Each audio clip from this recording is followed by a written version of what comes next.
My name is Lily Hartman. I was 36 years old the Thanksgiving my whole family decided not to show up. Not because of traffic. Not because of a storm. Not because anyone got sick. They just chose a different table. And they let mine go cold on purpose. I had set 10 places that morning. Ironed linen napkins. Hand-lettered name cards. I'd spent 2 weekends practicing the calligraphy. I bought a new gravy boat because I'd accidentally broken my Grandma Rose's old one, and I just wanted something of hers at the table.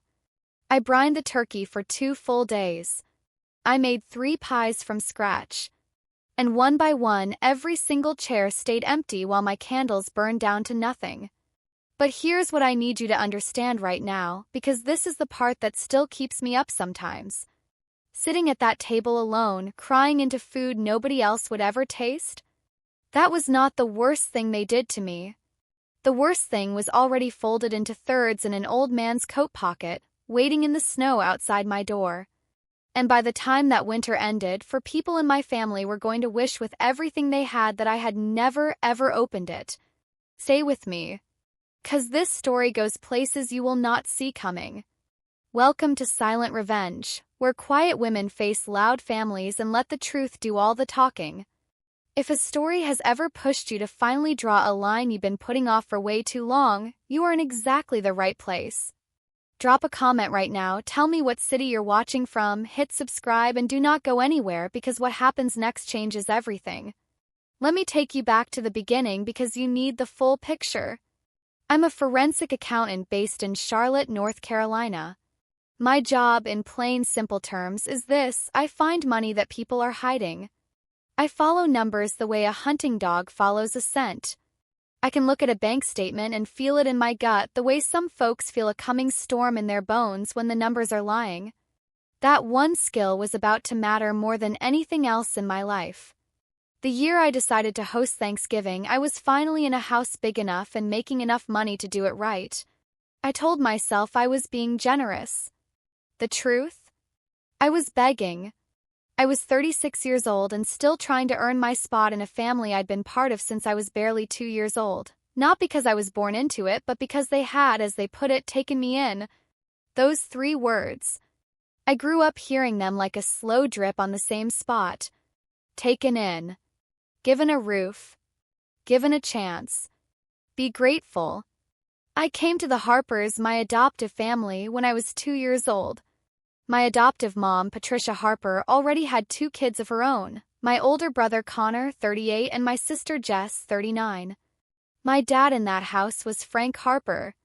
And from the time I was old enough to understand the word adopted, I felt the gap between me and them the way you feel a draft through a wall. You can't see where it comes from, but you are cold every single day.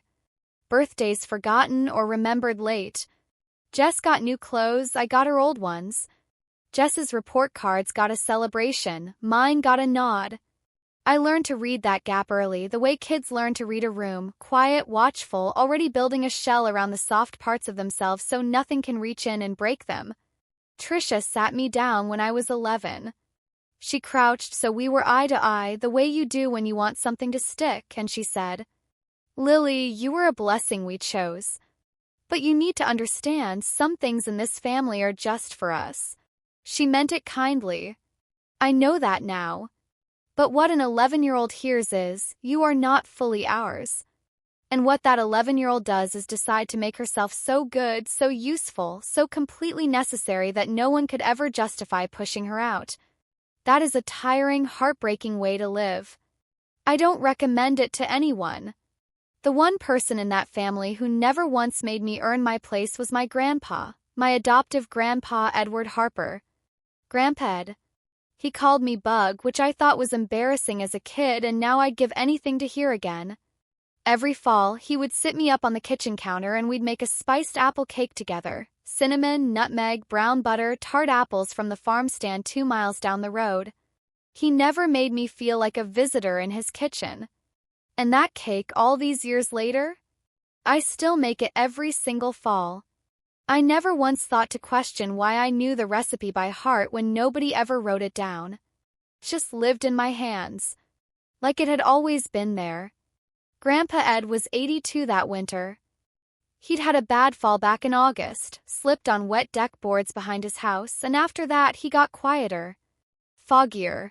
Some mornings he was sharp and funny and fully himself. Other mornings he'd look at you like he was searching for your name somewhere he couldn't quite reach. My adoptive mom Patricia had stepped in to take over his finances and his mail and his affairs, as she said. She was his daughter-in-law. Frank's mom had passed years earlier, and Ed had no one else close by. I was honestly relieved someone was watching over him. I did not ask questions. That was my first mistake. And I would pay for it. Back to Thanksgiving morning. I was up at 5 a.m. By 7, the table was set. By 10, my house smelled like every good thing: sage, butter, cinnamon, something warm and full of hope. I had worked so hard to make it perfect that I actually stood in the kitchen doorway just looking at it for a minute, feeling something close to proud. 10:17, my phone buzzed. Connor. Hey, something came up. Can't make it. Sorry. My stomach dropped. But I told myself, traffic. A work thing. Fine. He'd probably still come later. Then Jess, change of plans. We'll do something another time. No apology. No explanation. Just scissors cutting the cord. I told myself flu. I told myself anything other than the obvious. And then my phone buzzed one more time, a notification I was never supposed to see. A photo, posted in a family group I had been quietly removed from weeks earlier. But my sweet, totally clueless Aunt Linda had tagged me in it by accident. It was Patricia's dining room. Frank at the head of the table carving the turkey.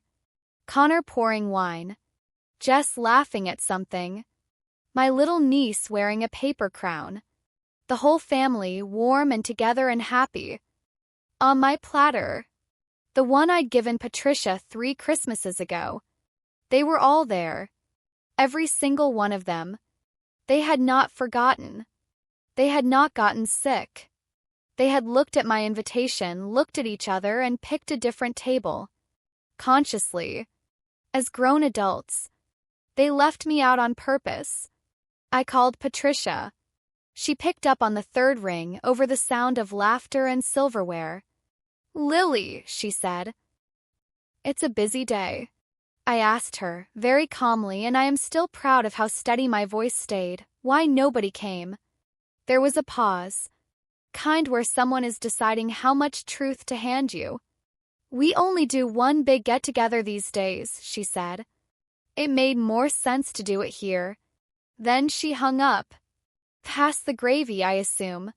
I stood in my kitchen with 10 empty place settings and one completely gutted heart. The food was getting cold. Candles were burning down. And I finally allowed myself to understand what I had been refusing to see for 30-something years. They had never been going to choose me. They had decided that before I could walk. And the only way I had survived it this long was by refusing to add up the numbers. I sat down at the head of my beautiful empty table. And I ate alone. Every bite. Because I made it, and it was good, and I was not going to let them take that too. I was still sitting there, still in my good dress, candles burned to stubs, when the doorbell rang at 6 p.m. I almost didn't answer it. I figured it was Jess coming to make some excuse, or maybe apologize in that half-hearted way she had, and I had nothing left inside me for either. But through the frosted glass I could see a small, hunched shape dusted in snow. And when I opened the door, there was Grandpa Ed on my front step. No hat. Thin coat. Snow melting in his white hair. Breathing hard like the short walk from his car had cost him everything he had. They told me you weren't doing dinner this year, he said. His voice was steady, one of his clear evenings. But then I saw the name cards on Patricia's table. 10 names. Only 9 chairs filled. He had counted. That sweet, foggy, struggling old man had done the math and then driven through the snow to my door because the answer came up wrong. I got him inside, got him warm, got food in front of him. His hands were shaking, but not just from the cold. He had the look of a man who had been carrying something very heavy for a very long time and had finally decided to put it down. "Lily," he said, "they keep bringing me papers to sign. I sign them. I don't always know what they say anymore." Then he reached into his coat pocket and pulled out an envelope. Old, soft at the corners, like it had been folded and unfolded and carried close for years. He pressed it into my hands and wrapped his around mine. "I should have given you this a long time ago," he said quietly. "Clara made me promise to keep it, and I kept that promise to everyone except the one person who actually deserved the truth. I didn't know anyone named Clara. But I am not lying when I tell you, that name raised the hair on my arms like a song in a language you have completely forgotten but your body still knows. Before I tell you what was in that envelope, if you have ever been the person in your family who got left out, overlooked, told you didn't fully belong, I need you to drop a comment right now. Just say, 'I see you.' 'Cause what I found in those pages is something that changes everything. And you deserve to hear it." I opened that envelope the way you peel off a bandage, slow because you are already bracing for the pain underneath. 3 things slid out onto my kitchen table. A photograph, worn as soft as cloth from years of handling. A letter on paper gone the color of weak tea. And a document, thick, official, folded into quarters, a state seal pressed into the corner. I unfolded the document first because I'm a forensic accountant and official documents are my home turf. A form will tell you the truth that a person's face will spend its whole life hiding. It was a birth certificate. The original long-form kind, the one hospitals fill out before anyone has had a chance to clean up the story. My birth date. My weight, 6 pounds 14 ounces on a cold February morning in Asheville, North Carolina, 36 years gone. And on the line that said mother, a name typed in the flat, mechanical letters of an old typewriter. Clara Harper. Not adopted from a stranger. Not placed out of necessity by someone with no connection to me. Harper. My name. Their name. It was already mine before anyone in that family decided whether to tell me or not. The line marked father was blank. The line marked mother was not. I looked up at Grandpa Ed. He was watching me the way you watch someone walk out onto a frozen lake, holding your breath the whole way. "Grandpa," I said, and my voice came out like a little kid's. "Who is Clara?" He took a long, slow breath that had about 33 years packed inside it. "Clara was my daughter," he said. "My youngest. Frank's little sister. Your mom." The words moved into me slowly. The way cold water rises, feet, then knees, then chest, then over your head. Clara Harper. Frank's sister. The aunt not one single person had mentioned in 33 years of Sunday dinners, of photo albums I had flipped through 100 times, always looking, hoping, for a face that looked something like mine. She had been 28 years old. There was black ice on Highway 26 of February. I was not yet 3 years old. A delivery truck that could not stop in time. After that, there was just a baby, a grave, and a family that decided the kindest, easiest thing was silence. "She was driving back home to us," Grandpa had said. His voice was barely above a whisper. "Coming home for the weekend. You were asleep in your car seat. You didn't have a scratch on you." He took my hand, turned it over, traced the lines of my palm with his thumb. "You have her hands," he said. "I have watched you make that apple cake every fall for 20 years and seen Clara standing right there at the counter. That's her recipe, Bug. Not mine. I just kept teaching it so some piece of her would stay in this family, even after they wiped her name off everything. I had to set the birth certificate down. I could not hold it and breathe at the same time. My whole life I had been told I was a blessing they had chosen. A charity case. Kid who should wake up every single day grateful someone had opened a door for her. And here was a document from the state of North Carolina telling me I had been a Harper from the moment I took my first breath. Not taken in. Brought home. The grief hit me first. Then the fury. They showed up together, holding hands. But it was what Grandpa Ed said next that flipped the grief into something colder. Something with edges I could actually use. Why? I asked him. Why would anyone do that?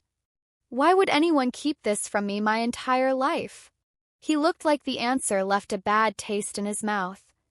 After Clara died, somebody had to raise you, he said. I was widowed, too old to do it alone. Frank was her brother, the natural choice. But Patricia had just lost a pregnancy of her own that winter. Late. Kind that leaves a mark that never fully heals. The house was tight and money was tight, and here came a baby girl with his dead little sister's face. He stopped. Gathered himself. Patricia agreed to take you in on one condition. That nobody, not ever, told you whose you really were. She didn't want a ghost at her table. She wanted you grateful. Not connected. What about Frank? I asked. Frank wanted peace more than he wanted to do right by his own sister's little girl. And just like that, every single small cruelty from my entire childhood clicked into place. The late birthdays. The hand-me-down coats. The steady, careful reminders that I was lucky to be there. It was never carelessness. It was maintenance. They had spent 33 years keeping a wall in good repair because the truth on the other side of it would have made me one of them, with all the rights that blood actually carries. A real daughter could ask questions. Could push back. Could say, where did the money go? A charity case could only say thank you. I looked at my mom's name on that birth certificate and felt the last little piece of hope I had been carrying for 36 years finally give up, set down its bags, and walk away for good. They were never going to pick me. They had made that decision before I could walk. The only question left was what I was going to do about it. I unfolded the letter last. 'Cause some doors you do not open until you are genuinely ready to walk all the way through. The handwriting was young, looping, confident, the way a person writes before life has taught them how much can be taken away. It started, my sweet Lily. And I had to stop right there and just breathe because in 36 years, not one single person in that family had ever started a sentence to me with anything that warm. She wrote about my tiny fists, how they grabbed onto her finger and flat out refused to let go. She wrote that I had the most stubborn little chin she had ever seen, and she hoped I would use it. She wrote that she was scared. A single mom at 27, no partner, a family that loved her and judged her in the same sentence. She wrote that she was cleaning houses and saving money, making it work a little bit at a time. And near the end of the letter, in handwriting that had started to lean with tiredness, she wrote something that I read 3 times before I could process it. No matter what happens, make sure she knows she was never a burden to me. Raising her was the best thing I was ever going to do. I heard myself in her sentences. Quiet humor tucked between serious lines. The stubbornness. The way she held things close until she had no choice but to say them. 36 years I had wondered why I never fit in with the Harpers, why I was all sharp edges and careful silence inside a family of loud, comfortable liars. Here was the answer, written out in a dead woman's handwriting. I was not a bad copy of them. I was my mom's daughter. From the very start, she had asked one thing of the people she left me with. She had asked them to do right by her little girl. I sat in my kitchen, surrounded by 10 cold place settings, and I asked myself one very quiet question. Has anyone in 36 years ever done that? And then Grandpa had said, there's something else you need to know. He told me about the papers. Since his fall in August, Patricia had taken over everything. His mail went to her house. His bank statements stopped coming to him. He signed whatever she slid in front of him because his hands still knew how even when his mind had gotten soft, and because, honestly, pushing back against Patricia had never once been worth the cost. But his accounts had been feeling lighter lately, he said. Like a coat with the lining cut out, he said. Can't explain it better than that. And last week, Frank asked me to sign papers about the house. His house. The one Clara had grown up in. Something inside me went completely still. I know that stillness. It is the exact feeling I get when a client slides me a shoebox of receipts across a desk, and I can already smell something wrong before I've even opened the lid. I took his hands in mine, my mom's hands as it turned out, and I said, "Grandpa, will you let me look at the statements?" "Just look." All of it. The relief that came across his face broke something in my chest. He had been waiting for someone to ask. "I was hoping you would," he said. And just like that, my grief had a job. Here is something people like Patricia Harper have never understood about people like me. They fight with noise. They fight with shame and seating charts and who gets invited and who eats alone. They win by making you feel small in a room full of people you wanted to love you. I don't fight like that. I never learned how. And honestly, by the time I was a grown woman, I did not want to. My entire childhood had been a front-row education in how useless a raised voice is against a family that has already decided who you are. So I put my trust in something quieter. Something a lot harder to argue with. Paper. Dates. The slow, patient language of a ledger that does not care how charming you are or how much everyone loves your gravy. That night, after I had tucked Grandpa Ed under a quilt on my couch and watched him fall asleep mid-sentence, warm, fed, safe for the first time in months, I cleared a space between the cold place settings, opened my laptop, and started the way I always start a case that matters. One empty spreadsheet. One question I already halfway knew the answer to. Grandpa had signed a power of attorney, a legal document that gives someone else full control to manage your money and make financial decisions on your behalf. In September, just 6 weeks after the fall. He had signed it naming Patricia as his agent. On its own, that is not unusual. Families do it all the time and most of them mean well. But that document is a loaded thing in the wrong hands. A key to a house with no one watching. And the law is very clear. The person holding that power can only use it for the old person's benefit. Never for themselves. I followed the money the way you follow footprints in fresh snow. One step at a time. Hoping with every step that I was reading the trail wrong. I was not reading it wrong. Starting in October, money had been leaving Grandpa Ed's accounts in slow, deliberate amounts. $15,000 to Jess in October, memo line, loan. $11,000 to Connor in November, also labeled a loan. No signed loan agreements. No repayment schedule. No plan. Just an old man's money walking out the door and landing in his grandkids' pockets. A new car. A deck renovation on a house that wasn't his. A kitchen remodel that had nothing to do with him. And worst of all, a savings account that Grandpa Ed had labeled himself in his own shaky handwriting, for my care at home. That account had held $160,000 in September. By the time I looked at it, it held $1,900. But even that was not the worst thing I found. Tucked inside Clara's letter was a separate scrap of paper. Grandpa Ed's handwriting, dated about 10 years earlier. It said, "Clara's money for Lily, plus what I've added over the years, to be given to her when she's grown so she'll never feel like anyone's charity." I had to read it twice.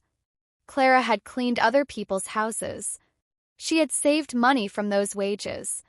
She had set it aside, every dollar she could scrape together, so that her daughter would never, not once in her whole life, have to feel the thing they had spent 33 years making me feel.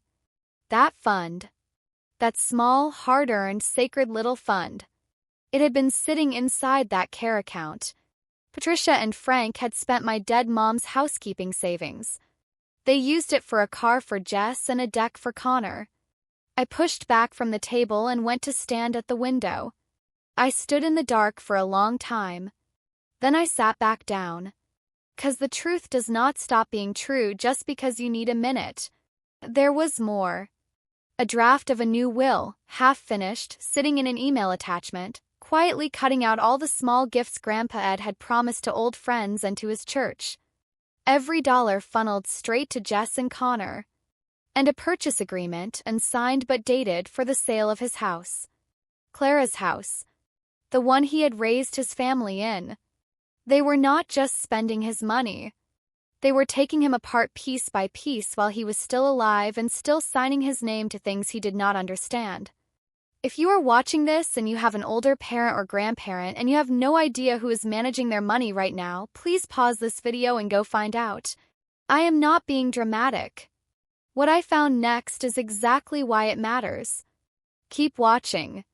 I want to be honest about one thing because real stories are messy. Going through the old family papers, I found something that stopped me. The winter I arrived, Patricia had lost a baby of her own, late in the pregnancy, the kind of loss that never fully heals. 6 weeks after that, a baby girl with her dead sister-in-law's face had landed in her arms, in a house where the heat had been shut off twice that year. I found a note she had written my dad Frank back then. 7 words, "I cannot grieve mine while I feed hers." I sat on my floor surrounded by papers from 2 broken families and, for just one moment, I understood her. And then I turned the page. 'Cause understanding why someone starts out cold does not excuse what they do warm. She had read Clara's letter. I found the proof. She had known exactly what that account was meant for. And she had spent my dead mom's savings on a luxury car. You can be someone who was hurt and still choose to hurt others. Patricia was proof of that. I closed the folder. And I did not take the sympathy back out. I called a lawyer the next morning. Her name was Diane Forsyth, an elder law attorney right there in Charlotte, reading glasses pushed up into silver hair, the kind of no-nonsense calm that made me feel, for the first time in months, like the sane person in the room. I laid out everything. The power of attorney. The transfers. The drained care account. The half-finished will. Pending house sale. The birth certificate. Diane did not gasp. Good lawyers don't. She made notes and asked the right questions. Under North Carolina law, she said, what you're describing goes well past bad judgment. Using a power of attorney to transfer money to yourself or your family is a violation of your legal duty to that person. Depending on what the full records show, this could be elder financial abuse, civil and potentially criminal. She was careful. Everything was may and could and pending. She was not promising a win. She was showing me a door.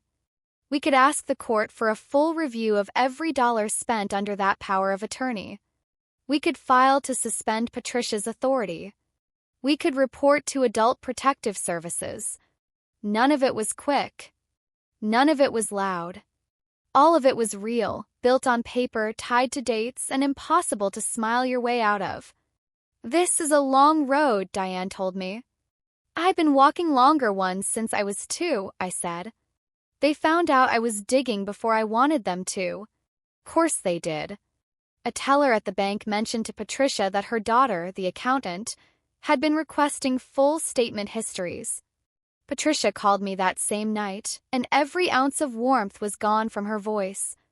I hear you've been poking around your grandpa's accounts, she said. You need to stay out of family business. He asked me to look, I said. He's confused. He doesn't know what he's asking for anymore. Then she went for it. The thing she had always kept in her back pocket for moments when she needed to put me back in my place. This is between his real family, Lily. You know you were never really one of us. Once that line would have stopped me completely. I would have apologized. I would have backed off and gone home and found some other way to be useful enough to deserve a chair. Instead, I breathed. You're right, I said. I was never one of you. And that is something you should have been a whole lot more careful about. I hung up first, which I had never done once in my entire life. For the next 3 weeks, I built the case. With Grandpa Ed's written permission, signed on one of his clear mornings with Diane present as a witness, we pulled the full history on every account. We started the process to revoke the power of attorney through proper legal channels, so no one could later say I grabbed it in the dark. I built a timeline in a spreadsheet, date, amount, account, who got it, what the memo said, my notes. Every transfer sitting in a row. Lined up.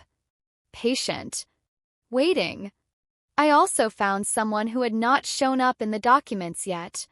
Sheila Grant, Grandpa Ed's next-door neighbor and a retired bookkeeper, had quietly offered to help him manage his accounts twice after the fall. Patricia had turned her down both times on his behalf without ever telling him. Sheila had kept both of those emails. She handed them over the moment I explained what was happening. That is the kind of detail that changes a case. My whole life, people treated my carefulness like a flaw. You are too intense, Lily. Can you not just let something go? But the exact thing they mocked in me was the one tool this moment required. I am the woman who keeps every receipt. I am the woman who reads the fine print. I am the woman that family pushed so far to the edge of the table that from there I could see everything they had been doing when they thought no one was watching. Numbers do not gossip. Numbers do not pick sides at Thanksgiving. They just remember, with a patience that outlasts every lie, exactly what was done and when and whose hand did it. Do you know someone who is caring for an elderly parent right now?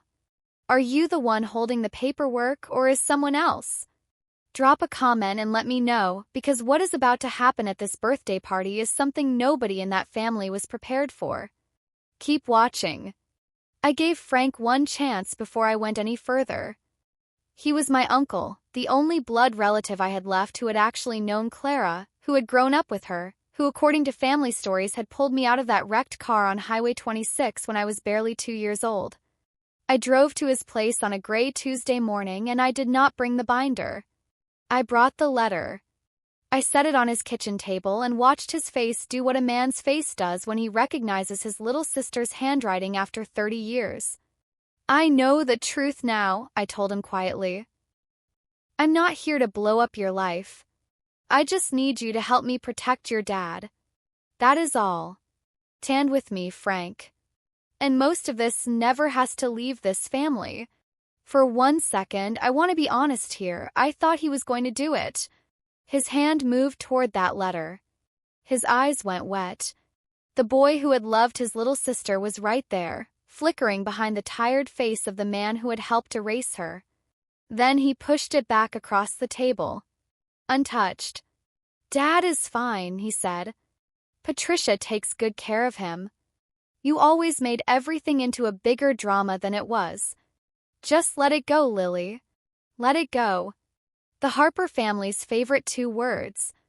The ones they had used to bury Clara, keep me grateful and look away from every inconvenient truth for 3.5 decades. I stood up. I picked up my mom's letter. Okay, I said. I'll let you go. He did not catch the difference. I meant every single word. Word moves fast in a family that knows it has something to hide. Within a day of leaving Frank's place, Jess had heard I was digging. Jess has never once believed in patience. She believes in getting there first.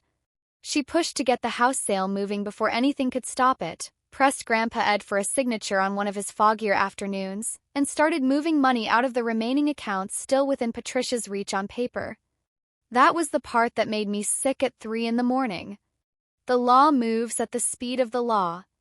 But a woman with a valid power of attorney document can empty a bank account in an afternoon. Every day I was doing this the right way, they were running through the gap. Called Diane in something close to full panic. She talked me back down in her flat, practical calm. We file for emergency relief, she said. We asked the court to freeze the house sale and suspend the power of attorney now, today, based on what you've already built, while the full review goes forward. So that is what we did. I did not drive to Jess's house and scream at her. I did not post the bank records on social media. I sat at my kitchen table with my lawyer until close to midnight building an emergency petition. Every claim tied to a document. Every dollar traced to a specific date and a specific hand. They were fast. The thing about fast, careless people is they leave tracks. And I was very good at reading tracks. We filed on a Wednesday morning. The same time we did 3 things at once, like setting 3 locks on a door you finally understand is not safe. We reported suspected elder financial abuse to Adult Protective Services, with the full binder attached. We petitioned the court for a complete accounting of every transaction made under the power of attorney since September. And we asked, on an emergency basis, to immediately suspend Patricia's authority and stop the house sale until a judge had reviewed what we had found. No cameras. No confrontation. Just paper moving across a counter into a system built for exactly this moment. 2 days later, the court issued a temporary order. Patricia's power of attorney suspended. The house sale frozen. For the first time since August, Grandpa Ed's money was sitting still. Not moving. Not disappearing. 'Cause a judge in Mecklenburg County had read what I had written and decided it deserved a serious look. I sat in my car outside the courthouse and I did not feel like I had one. I felt something quieter. Something older than winning. I felt like a daughter who had finally, 33 years too late, gotten to do something for her family that her family had never once done for her. There was still one thing left to do. And they did not know it was coming. Grandpa Ed's 83rd birthday was 9 days away. Patricia, never one to waste a good stage, had planned it big. A party at his house, Clara's house, with neighbors and church friends and half the street. It was a performance. I knew it from the first time I heard about it. After the freeze order, after lawyers started asking questions, she needed to be seen as the caring, devoted daughter-in-law. The one who threw a beautiful party for the sweet old man she was looking after. I was not invited. Obviously. The mirror image of that empty Thanksgiving table almost made me laugh, if you know my brand of humor, which is dry and a little bent. They figured I would do exactly what I had always done. Stay away. Stay quiet. Show up when called and disappear when dismissed. But I was not that girl anymore. The apple cake had cooled. And so had I. I was going to that party. Through the front door. Because a daughter does not knock at her own family's house. And I was bringing 2 things. A binder. And a lawyer. 9 days. I spent every one of them not rehearsing speeches but tabbing pages. Truth does not need a dramatic speech. It just needs to be read in the right order, in a room full of people who cannot pretend they did not hear it. The night before the party, I put the binder together one last time and watched my own hands do the work. Teddy. Sure. Clara's hands, Grandpa Ed had said. I believed him. Tab 1, the power of attorney. Tab 2, every transfer, dates, amounts, names, memo lines that said loan over money that was never coming back. Tab 3, the care account, drained from $160,000 to $1,900, and right beside it, a copy of Clara's letter, so that anyone reading that binder would know exactly whose money had been spent and where it had really come from. Tab 4, the half-finished new will.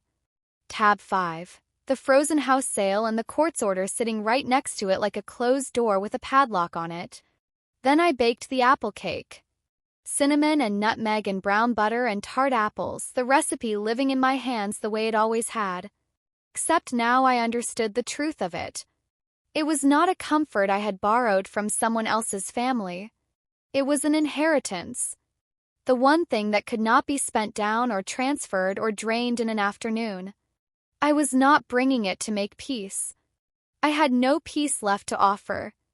I was bringing it because I wanted something of Clara's at that table. Something warm sitting right next to all that cold paper. Her recipe and her records. Her sweetness and her proof. Walking through the front door together in her daughter's hands. I slept 4 hours. I woke up calm as a closing entry in a ledger. Clara's house was glowing when I pulled up. Every window lit. Cars all the way down both sides of the street. A hand-painted birthday banner over the front porch in Patricia's careful handwriting. I sat in my car for one moment. The binder on the seat beside me. Cake warm in its carrier. Then I got out, walked up the front path, and let myself in the front door without knocking. Because a daughter does not knock. The room went quiet the way a record goes quiet when the needle scratches off. Connor saw me first. He went the color of old paper. Jess froze with a wine glass halfway to her mouth. Frank stared at the floor. And Patricia came at me across the room fast, smile stretched thin as plastic wrap over everything underneath it. "What are you doing here?" she said, low and tight so the guests would not hear. "This is family. You need to leave right now." But before I could take another step into that house, a voice cut across the whole bright, crowded room. Thin, cracked, and absolutely certain. "Lily stays." Grandpa Ed had pushed himself up from his chair at the far end of the room, one hand gripping the armrest white-knuckled, the other pointing directly at the empty chair beside him. The fog was gone from his eyes. Completely gone. God had given him one of his clear mornings, and he was using every second of it. "She stays," he said again, into the full silence. "And the rest of you are going to sit down and listen to what she found." Patricia laughed, that tight, brittle sound she used to paper over cracks. "Dad, you're tired.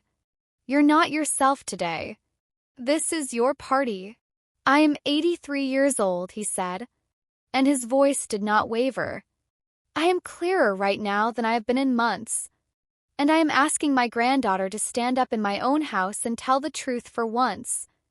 Granddaughter. That word landed in the room like a plate dropped on a tile floor. I saw Miss Ruth from next door. She had known Clara as a girl, put her hand over her mouth. I saw two of Grandpa Ed's church friends standing by the window, the exact ones the new will had been quietly cutting out. I saw Sheila Grant near the back of the room with her arms folded and her chin up. I had let her know about the party, and she had shown up because some people just want to be there when the right thing finally happens. And standing quietly beside the bookshelf, holding a leather folder and a cup of coffee like she had been invited all along, was Diane Forsyth, my lawyer. I walked to the long dining table, set with Patricia's best china, and I placed the binder on it. Not thrown. Not slammed. Set. The way you set down something you have been carrying for a very long time. Then I set the apple cake right beside it. And the warm smell of cinnamon and brown butter drifted up into a room that had gone completely silent. "Most of you do not know the full story of who I am," I said.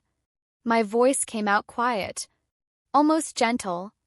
"I have learned in 10 years of this work that the calmer you are in a loud room, the more everyone has to hear you." So I was still. I was the stillest person in that house. "My mom's name was Clara Harper," I said. "She was Grandpa Ed's youngest daughter, Frank's little sister. I am not the charity case this family took in. I am the daughter they buried. And for the last 3 weeks, with my grandpa's permission, I have been reading the records of what has been done to him since his fall." I opened to tab 1. In September, 6 weeks after his accident, Grandpa signed a power of attorney naming Patricia as his agent. The law says she could only use it for his benefit. I turned the page. October. $15,000 to Jess. Memo loan. No agreement was ever signed. November. $11,000 to Connor. Also a loan. Also no agreement, no schedule, no plan to repay. Jess opened her mouth. "I haven't gotten to the house yet," I said. Steadier, not louder. Another page. "This is the account Grandpa set aside so he could stay in his own home as he aged. In September, it held $160,000. Pause. By the time I looked at it, it held $1,900. I let that number sit. Numbers do not need help. They do what they do.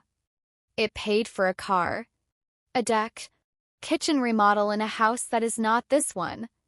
And it paid for those things with money that my mom, Clara Harper, saved from cleaning other people's houses so her daughter would never feel like a charity case.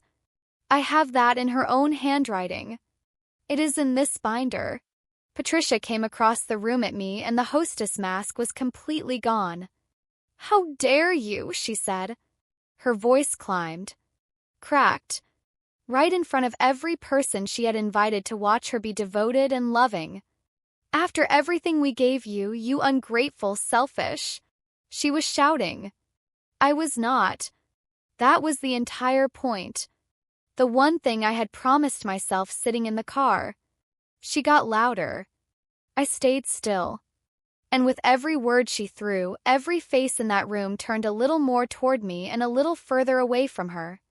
A screaming woman and a calm one reading out her own bank statements do not look like equals. They look like the guilty and the proven. "There is one more thing," I said when she ran out of breath.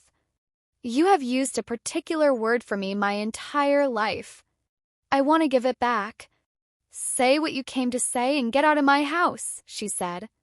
"It is not your house," I said. "It is his. It was Clara's. And you have been trying to sell it without his real understanding." She pulled herself up and reached, one last time, for the only weapon that had ever fully worked on me. "You will always be exactly what you have always been," she said. "You were a kindness, Lily. Not a daughter. Not a real Harper. Not ever." The room held its breath. Once those words were the floor dropping out. I reached into the binder, pulled out one page, and laid it face up on the china. The original birth certificate. The state seal. The flat typed letters. "My mom's name is right there on that line," I said. "Clara Harper put it there 36 years ago. I was a Harper before any of you decided whether to tell me." I looked at the room, at Miss Ruth with tears on her face, at Sheila steady and still, at the church friends quietly cut from a will they did not yet know about. "She told me for 33 years I was not one of them," I said, "because a charity case cannot inherit, cannot object, cannot ask where the money went. But a granddaughter can." From his chair, rough with tears, Grandpa had said, "She is mine. She is Clara's girl. I held her the day she was born, and I held her the day they took Clara away. And I have been ashamed for 33 years that I let them make her a stranger in her own family." Patricia lunged for the binder. Diane Forsythe stepped out from the bookshelf and set her coffee cup down. "I wouldn't do that," Diane said quietly. "I am Miss Hartman's attorney. Everything in that binder has already been filed with the court." 2 days ago," Diane continued, "the Mecklenburg County Court issued a temporary order. Patricia, your power of attorney is suspended, pending a full accounting of every transaction since September. The sale of this property is frozen. A report is open with Adult Protective Services. You will have the chance to respond. But as of Wednesday, no one in this family moves a single dollar of Edward Harper's money without a judge watching."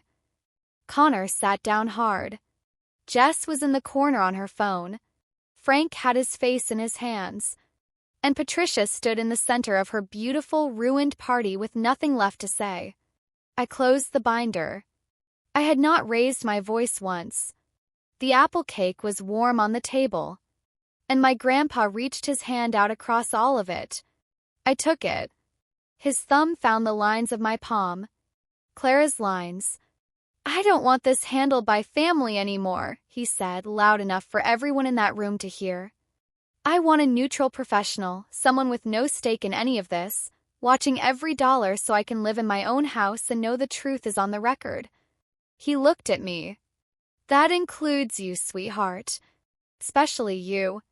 I won't have them saying you did this for the money." "I don't want the money, Grandpa," I said. And I meant it all the way down. I said it loud enough for the whole room because I needed it on record. I am not here for an inheritance. Not the house. Not the accounts. Not one single dollar. You can write me out of every will in North Carolina. Came because somebody had to stand between this man and the people taking from him. And it turned out the only one who would do it was the kindness you threw away. Here is how it actually ended. 'Cause real life settles slower than any story. Court appointed a neutral financial manager, a professional named Marcus Drury, who now oversees Grandpa Ed's accounts with zero family involvement. The full formal accounting confirmed almost everything my binder had already shown. A lot of the money came back. Car was sold. The loans were called in. Adult Protective Services made their findings and put them in a permanent file. There were no handcuffs. No dramatic perp walk. Just the slow, civil grinding of repayment schedules and a record that exists now somewhere saying the Harpers took from their own. Patricia never apologized. She is not built for it. Frank sent a text about 6 months later. It said, "I'm sorry about Clara," which was the closest that family has ever come to telling the truth and still not nearly close enough. Jess and Connor I haven't spoken to since. I stopped waiting for the call where they finally understand. I didn't slam any door. I just stopped holding one open. Stopped setting extra places. Stopped letting hope round the numbers up. Grandpa Ed is still in his house, Clara's house, with Rayal paid help, with Marcus watching every dollar and with me watching everything else. He is slower now. Foggier on hard mornings. But on his good ones he still asks me to make the cake. And I still sit him on the kitchen stool and put his hands over mine. The way it started. The way it should have stayed from the very beginning. This past Thanksgiving I set the table again. 8 places. Pressed linen. The hand-lettered name cards. A gravy boat I found at an estate sale that reminded me of the one I had always wanted at the table. The difference was who filled the chairs. Grandpa Ed at the head where he belongs. Miss Ruth from next door who tells me stories about Clara as a little girl until I almost feel like I actually knew her. Diane, who turned out to be a genuinely terrible cook and an absolutely wonderful person to know. Sheila Grant, who brought a sweet potato casserole and sat there steady and quiet, the same way she had been the day she handed over those emails without being asked, because some people just want to see things come right. A co-worker I had kept at arm's length for years because letting people get close had always felt like owing a debt I could never fully pay. A neighbor and her 2 little kids who I had been waving at across the yard for 3 years and finally just invited in. 8 places. 8 people who chose to be there. No obligation. No invoice. No guilt. The spiced apple cake sat in the center of the table where it had always belonged. And when I cut it, I told every single one of them whose recipe it really was. Patricia told me once there was only one good table worth setting this year. She said it like a verdict. Like a door closing on my face. She was right about one thing, though. You really do only need one good table. I just had to stop begging for a seat at hers and build my own. Candles burned down that night, same as the year before. But this time the light felt different. Touched 8 faces, not one of them obligated to be there, every single one of them choosing it anyway, and it felt like the thing I had been working toward my whole life without ever having a name for it. Family was never the people who shared my blood or signed the papers that tied me to them. Turned out to be one old man who drove through the snow to my empty table when nobody else would, and the handful of people I finally stopped being afraid to set a place for on purpose. 'Cause belonging that you have to earn is not belonging. It is just a longer way of being alone. That is my story. An empty table. An old envelope. A grandpa who finally told the truth before it was too late. Before I go, I want to ask you something personal. Is there someone older in your life right now, a grandparent, a parent, a neighbor, where you have no clear idea who is managing their money or making their decisions? If that question just made your stomach tighten even a little bit, take that as your sign. You do not have to make it dramatic. You just have to ask. Sit down with them and say, "Can I take a look?" Just to make sure everything is okay. That one question could change everything for someone you love. And if any part of this story hit home, if you have ever been told you were not quite family enough, not quite welcome enough, not quite enough, period, drop a comment right now and tell me. Tell me what city you are watching from. Tell me if this made you think of someone. Tell me what you would have done. This channel exists because of you. Share this with someone who needs to hear it. Subscribe to Silent Revenge if you want more stories about what happens when the quiet ones finally stop being quiet. I will see you in the next one. Silent Revenge, where quiet women face loud families and let the truth do all the talking.